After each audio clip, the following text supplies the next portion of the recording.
नमस्कार, माझं नाव धोंडीबा तुकाराम रेंगडे, माझी तंटमुक्ती अध्यक्ष गोदरे। तर प्रथमतः सर्वांना नवीन वर्षाच्या शुभेच्छा।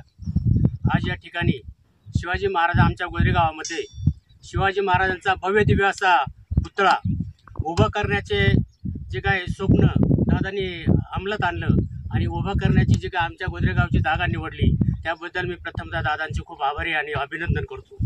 आज ह्या भव्य दिव्य अशा पुतळ्यामुळं आमच्या गावाचा एक कायापालट होणार आहे।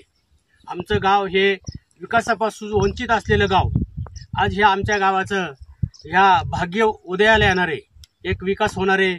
आमच्या जे काय आमचे आता मजुरी करता बाहेरगावी लोक जातात तर त्यांना इथं रोजगार मिळणार आहे आणि आमचं गाव असं सुजलम सुफलम होईल अशी मी आशा धरतोय आणि धन्यवाद।